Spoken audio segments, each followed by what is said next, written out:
Hola, hola, bienvenidos a Big Left. Purifica mi mente, Señor, purifica mis labios, purifica mi corazón con el Espíritu Santo.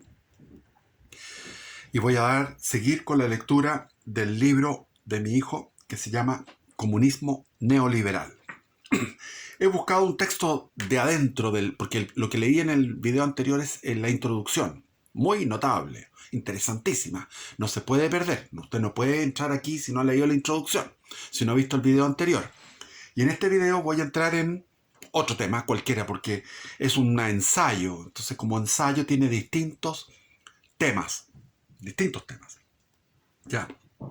Ave Christus Rex. Ya estoy aprendiéndome el, el, el Viva Cristo Rey en latín. Comienzo. Este capítulo se llama Capitalismo liberal, comunismo y la burocratización de las relaciones sociales. Vamos, esto es histórico, vamos. Desde el advenimiento del absolutismo monárquico, fruto de la reforma protestante y de las filosofías modernas, ahí hay largo que hablar, la sociedad ha estado en un devenir de burocratización constante. Para entender este proceso de burocratización, debemos explicar en qué consiste y distinguir sus etapas y las formas que ha ido tomando.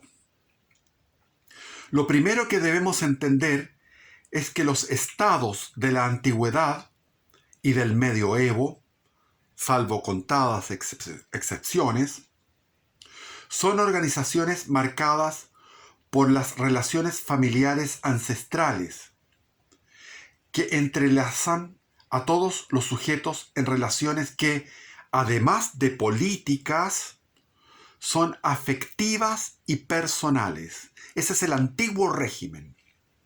El antiguo régimen tenía esta organicidad, que no solamente eran políticas, sino que también eran afectivas, personales, familiares.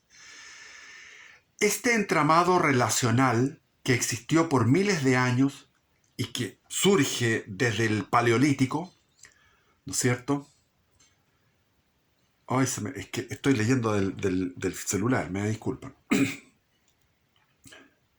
Este entramado relacional que existió por miles de años y se remonta a las primeras tribus, comenzó a ser desmantelado por las monarquías absolutas que basaban su poder en ideas, que tenían sus raíces en el protestantismo y en los desvaríos de los filósofos de la modernidad.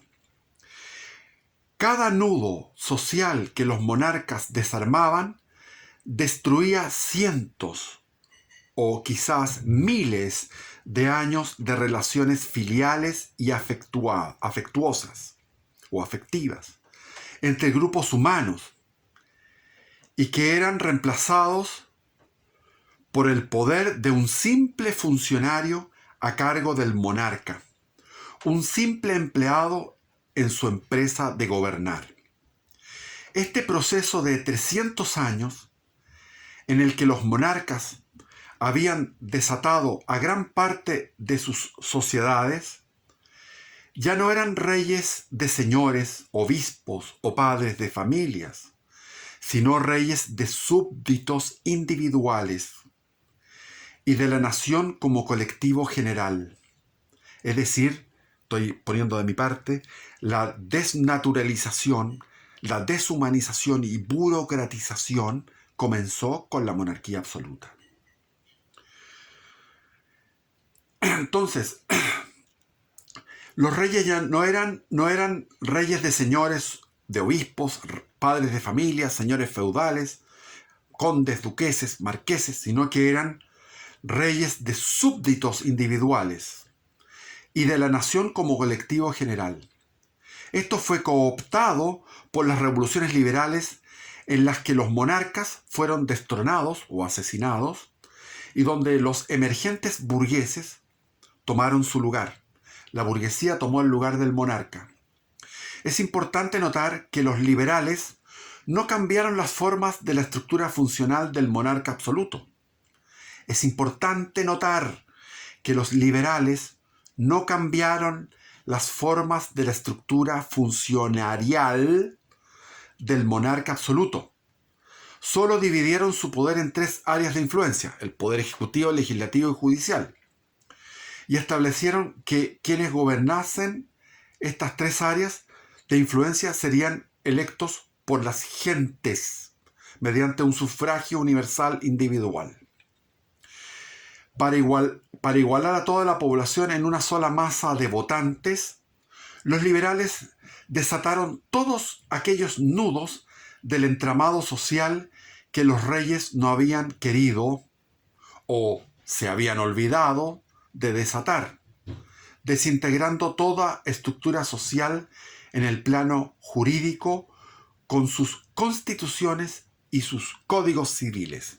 Ahora las leyes se estudian mediante códigos y un abogado puede tener una biblioteca de códigos y de interpretación de códigos y de leyes orgánicas constitucionales y de constituciones, pero donde, como quedaron cosas pendientes en la Revolución Francesa, cuando vino la Revolución Francesa, los burgueses revolucionarios, los jacobinos, vieron que quedaban cosas por desatar y se fueron a la Vendée. Y en la Vendée cometieron el primer genocidio moderno, eliminaron a 200.000 personas, ancianos, mujeres, niños, sacerdotes, religiosas, para destruir ese entramado social, ese entramado afectivo que quedaba del antiguo régimen y sumamente fiel al catolicismo, que se resistió. Los campesinos se resistieron a la revolución que venía de París y ahí fueron eliminados 200.000 personas. Eso fue un nudo, el nudo que desataron los burgueses, porque quedaron cosas pendientes por desatar por los reyes absolutos, por los monarcas absolutos. Lo que debemos rescatar de este periodo para ulterior comprensión de los procesos actuales es que todos estos procesos movieron al ser humano de una posición en la que conocía de infancia o era pariente de la autoridad política que legislaba, juzgaba, protegía, muy importante, protegía y lideraba en batalla, los lideraba en batalla, a una posición de relaciones de papel. O sea, se cambió. Es muy importante destacar, rescatar de este periodo para ulterior comprensión de los procesos actuales, es que todos estos procesos movieron al ser humano de una posición en la que conocía de infancia o era pariente de la autoridad política que le legislaba, que le juzgaba, le legislaba, le dirigía, le legislaba, le juzgaba, le protegía y le lideraba en la batalla. O sea, tenía todos los poderes, el poder legislativo, judicial y legislativo estaban unidos en el monarca.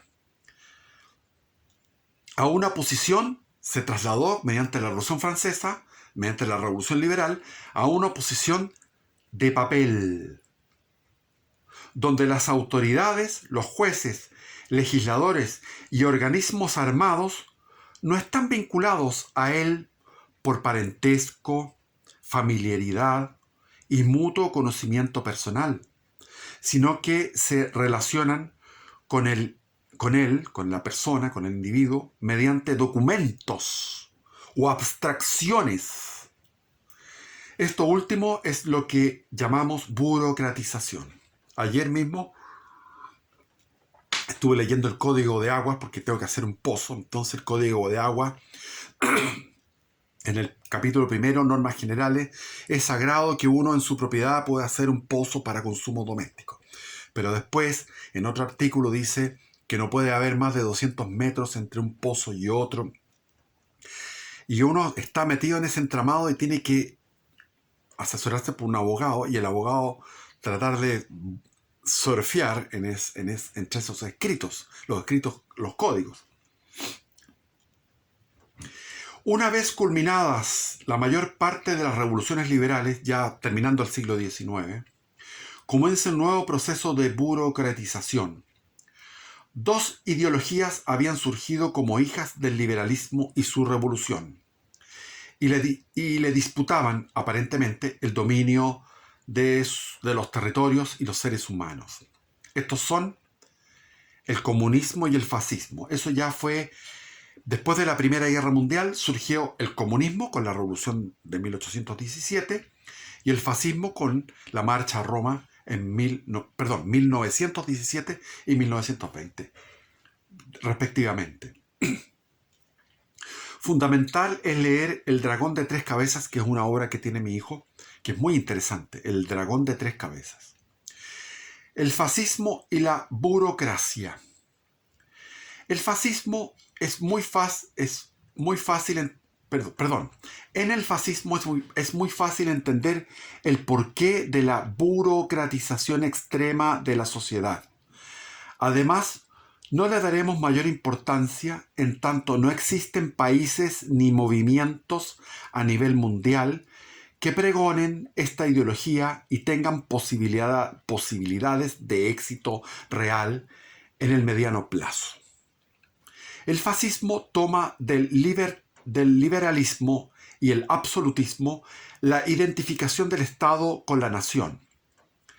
Esta arista de la dicotomía individual-colectiva planteada por los liberales en su revolución es tomada muy en serio y llevada al extremo por los fascistas. El Estado es para los fascistas la expresión de la voluntad nacional, como ya lo habían planteado los liberales en su revolución contra la monarquía. Si el Estado es la expresión de la voluntad nacional, entonces el Estado no debe tener límites en su alcance ni en su autoridad. Así Mussolini decía, todo en el Estado, nada fuera del Estado, todo para el Estado. Y eso lo llaman, cuando a uno lo tildan de fascista, es ridículo que a los derechistas los llamen fascistas. O sea, hasta Milei lo han llamado como nazi. O sea, nada más ridículo. Nada que ver Milei con el nazismo ni el fascismo. El fascismo identificó rápidamente en el liberalismo, esto es el diagnóstico que tenía mi padre, que era fundador del fascismo chileno, el fascismo identificó rápidamente en el liberalismo el problema de la desintegración del cuerpo social. Pero lo atribuyeron a la forma que tomaba la democracia liberal, esto es, el multipartidismo. El partido se manifestaba para los fascistas como una parte de una sociedad partida en trozos ideológicos que impedían la unidad de la nación y de su voluntad en su integración con su expresión, que es el Estado. Entonces hicieron ese diagnóstico, los fascistas, de que la democracia liberal, atomizada, individualista, llevaba a eso. Es cierto. Para evitar este problema, el fascismo diseñó un complejo sistema democrático que dista mucho del liberal. En el sistema orgánico o corporativo de la democracia fascista, toda persona debe participar del Estado mediante su rol en la sociedad. Debe estar inscrito, por ejemplo, en la Asociación Nacional de Amas de Casa o al Sindicato de Albañiles, desde el cual la sociedad lo cuida, es representado y participa en el Estado. Para los que quieran interiorizarse en esto, vayan en mi canal al video que se titula La racionalización de la democracia, que es un libro que escribió mi padre, que está acá. Bueno, no lo voy a sacar. Ese libro de mi padre explica cómo se da esta democracia racionalizada, que es orgánica, corporativa. Vean ese video, ahí está explicado en detalle, ¿ya? En este sistema orgánico o corporativo de democracia fascista, toda persona debe participar del Estado mediante su rol en la sociedad, su función. debe estar inscrito, por ejemplo, en la Asociación Nacional de Amas de Casa o al Sindicato de Albañiles, desde el cual la sociedad lo cuida, es representado y participa en el Estado. Esta era una manera moderna, dentro de lo que era la modernidad, de poder tratar de salvar los problemas de la modernidad, de la democracia liberal y del liberalismo. Este complejo entramado de asociaciones artificiales que intentaban fundir, por ejemplo, a todos los arquitectos del país en un solo gran club, solo consiguió aumentar dramáticamente la burocracia mientras apartaba más y más a cada persona de sus relaciones naturales. Finalmente, el fascismo fue derrotado en la Segunda Guerra Mundial y su complejísimo y absurdo sistema solo subsiste en lugares como Argentina. El capitalismo liberal y la burocracia. A partir de la toma por asalto de los liberales al poder absoluto, del absolutismo monárquico, la derrota en la Revolución Francesa y en otras revoluciones, comienza a desarrollarse su particular versión del capitalismo.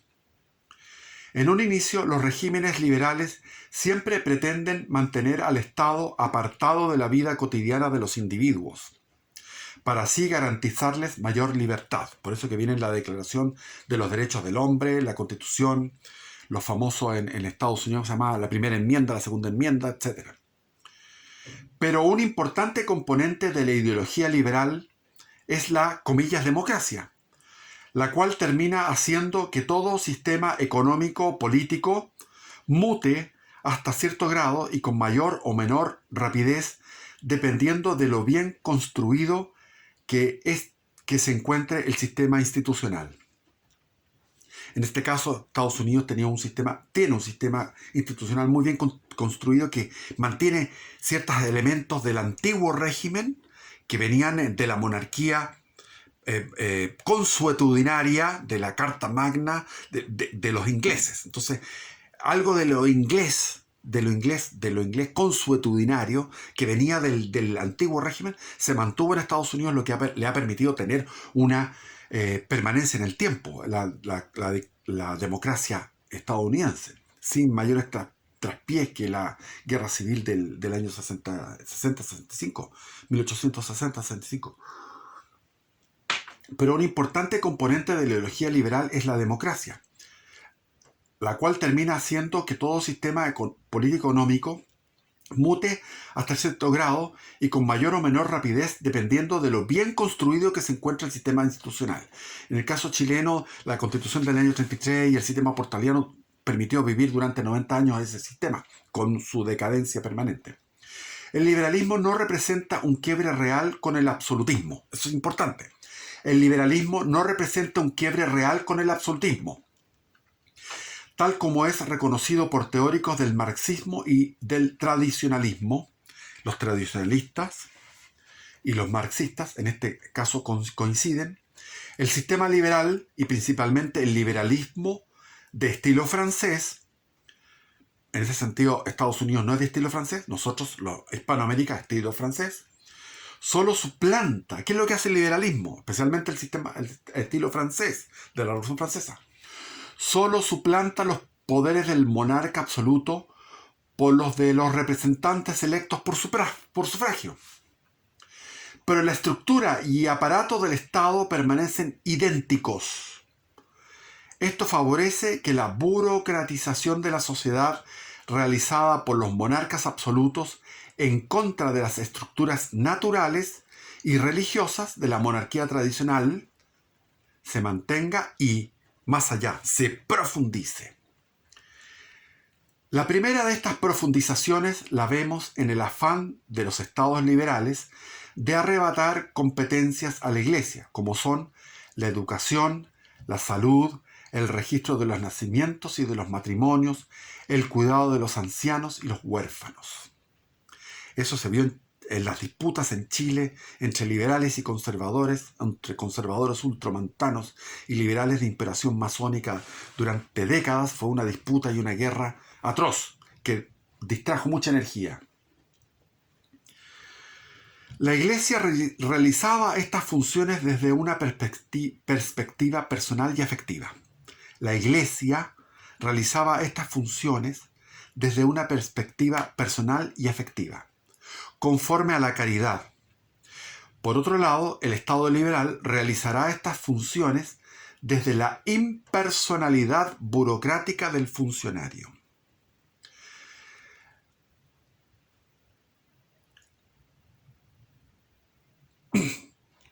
La segunda, que es el socialismo. La primera de estas profundizaciones la analizamos. La segunda opera en la lógica del conflicto por recursos entre la burguesía y la clase trabajadora en la democracia. Lo vemos en la televisión diariamente. Mediante el sistema democrático, ambas clases organizadas buscarán conseguir privilegios de parte del Estado. Los empresarios quieren mercados cautivos y sistemas tributarios y arancelarios que los protejan de la competencia. Los aranceles altos los protegen de la competencia externa. Los financieros piden un banco central que les permita prestar más dinero del disponible sin caer en crisis recurrentes. Eso pasaba permanentemente, entonces ahora los bancos centrales le prestan plata a un interés a los bancos devuelven esa plata al Banco Central, pero están creando riqueza, creando plata de la nada. Los pequeños productores quieren subsidios, etc.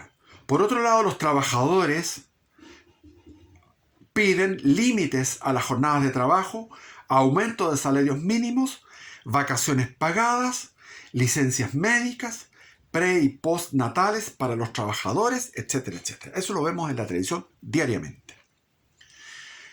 Para eso sirve la democracia. La democracia están distintos grupos de interés, que son distintos. Está la gran burguesía, la burguesía financiera, la gran burguesía productiva, están los pequeños burgueses, los pequeños empresarios, están los trabajadores que piden límites a las jornadas de trabajo, aumento de salarios mínimos, etcétera, etcétera, etcétera. Ahora están con el tema de las pensiones. Todas estas demandas van generando un mayor poderío de las clases burocráticas de todos los niveles. ¿Quién gana? La clase política y la clase burocrática. Llegando a una permisología o a una tramitología insoportable. O sea, por un lado permiten cosas, son permisivos, y por otro lado son muy tramitadores. Insoportablemente tramitadores o insoportablemente permisivos. Por poder judicial, burocracia, deep state, estado profundo, que solo aplastan con su peso a las relaciones personales y naturales de nuestra especie, sino que culminan con el ahogamiento de la iniciativa económica de las personas. Aplasta también la economía. Es importante notar que hoy en día el liberalismo carga también con las estructuras burocráticas de tiempos del keynesianismo, las cuales, en lugar de ser desmanteladas, fueron reorientadas y rediseñadas en lo que se conoce como el neoliberalismo. O sea, el neoliberalismo es un keynesianismo que perduró en el tiempo a través de una mutación. Y eso mantiene una burocracia. El comunismo cultural, que ha permeado a gran parte a gran parte de la sociedad o a casi toda la sociedad, y a la gran empresa neoliberal, también permea al Estado y a su burocracia. Ahí está, por ejemplo, el Ministerio de la Mujer y de la Familia, por ejemplo, y de su burocracia, generando intromisión burocrática en todo tipo de ámbitos, incluyendo los pronombres que se utilizan para dirigirse a los sujetos, y yo diría que incluyendo, por ejemplo, que ahora los niños pueden apelar, llamar a los carabineros o apelar de que los están maltratando, pues no se les puede poner disciplina. Eso, el Estado metiéndose en la intimidad del hogar. Los cuales son definidos desde un prisma puramente burocrático que sigue los lineamientos de la teoría queer. El comunismo y la burocratización. En su libro El Estado y la Revolución, de 1917, Vladimir Ilich Ulyanov, más conocido como Lenin, dedica un capítulo entero a la disolución del Estado y del aparato burocrático burgués liberal, con el advenimiento del comunismo. Su lógica es la siguiente, 2 puntos. Cuando los trabajadores conquisten el Estado, destruirán el Estado burgués para reemplazarlo por la dictadura del proletariado, que no es otra cosa que el pueblo entero armado. ¿Qué sucedió en el año 17? El pueblo armado votó al zar, pero no fue el pueblo armado el que hizo la revolución bolchevique, fue una cúpula y un partido contra mencheviques, socialdemócratas y otros más. Los bolcheviques eran una minoría. Se llamaban mayoría, pero eran una minoría. Entonces, en este punto las clases serán suprimidas porque los obreros dejarán de ser clase oprimida y los burgueses dejarán de ser la clase opresora.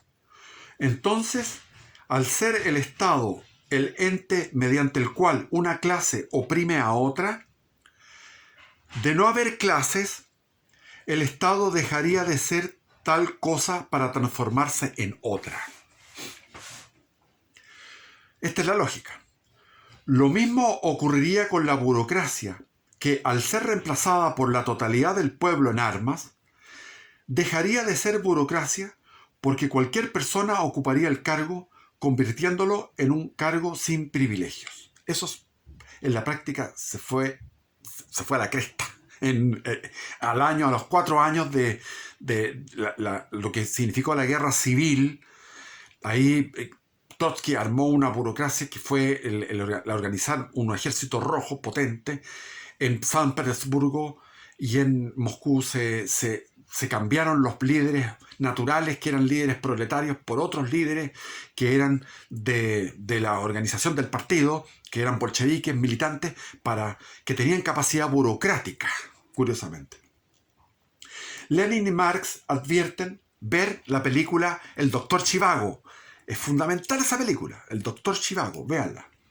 Lenin y Marx advierten a lo largo del texto que lo que ellos llaman derecho burgués no podrá ser eliminado del todo ni en forma expedita en una primera instancia, por 2 razones fundamentales.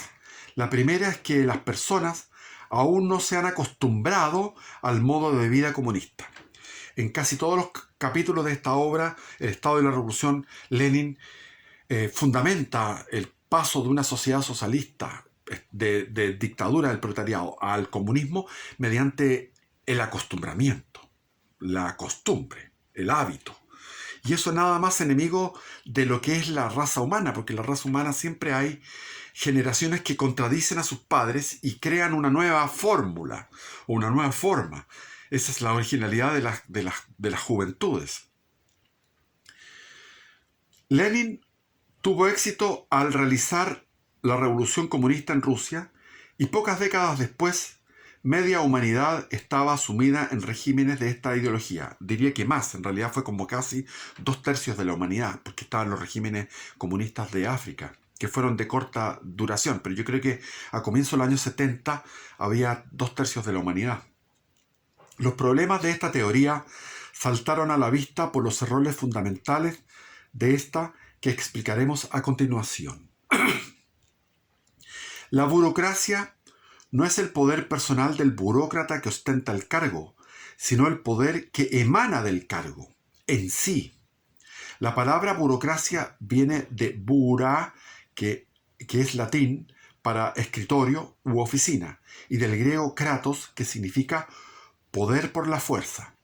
Entendemos que, como consecuencia, la burocratia no es el poder del burócrata, sino el poder que ejerce el buró, una oficina particular, al poder reclutar fuerza física que materialice lo que han escrito. A fuerza física. Policía, militares. Lo que han escrito, lo que han firmado y o timbrado en sus papeles. Entonces, fundamental la fuerza física, si no, no se puede. El el anunciado fin de la división del trabajo y las afluencias de los ríos de riqueza colectiva nunca llegaron. Por el contrario, el monopolio estatal de todas las actividades productivas llevó a una escasez sin precedentes de la que se culparía a las potencias capitalistas. Cuando les implantó el comunismo a rajatabla, en la dictadura del proletariado a rajatabla, llevó a situaciones catastróficas de hambruna en la famosa guerra civil contra el ejército blanco, y ya después los mismos comunistas tuvieron que fundar la NEP, la nueva política económica, de Bukharin, que era como el que estaba más a la derecha dentro del partido bolchevique, que era: generemos empresas particulares, empresas privadas, porque las empresas privadas saben cómo administrar bien los recursos. En cambio, los burócratas del partido no sabían bien administrar los recursos, se perdían en cifras. Cuando el Estado fue reemplazado por todo el pueblo en armas, eso sucedió, y el Estado se convirtió en una empresa que controla a toda la población, no desapareció como se pretendía, sino por el contrario, se volvió total. Por otro lado, esta empresa nacional total, en la que se convirtió el Estado, multiplicó hasta el hartazgo el número de oficinas desde las que salían papeles con capacidad de reclutar la fuerza de todo el pueblo armado, y su alcance se asimiló con ese del Estado. Ahí no entendí. Esto, en lugar de acabar con la burocracia, la multiplicó. Evidentemente, como el Estado no tiene capacidad, la empresa privada tiene capacidad, el empresario, de ver cuáles son los recursos, asignar los recursos y dirigir a sus trabajadores, empleados, gerentes y todo eso. El burócrata necesita tener más, porque necesita tener otros burócratas para poder ir administrando. Cabe apuntar que la tesis en que la propiedad deriva de la escasez, que comenzaron los liberales de la escuela clásica de economía y que ha permanecido presente en teorías de tipo liberal y marxista hasta nuestros días, tiene aspecto de equivocada. En tanto, hoy en día existen varias sociedades extremadamente abundantes donde el derecho burgués o la propiedad privada siguen completamente vigentes y las personas lo defienden con uñas y dientes. Y se me está acabando el tiempo, y hasta aquí termino con esta lectura de un texto, de un pedazo del libro de mi hijo. Deus vult, ¿cómo se dice? Estoy aprendiendo latín. Y viva Cristo Rey. Ave Christus Rex.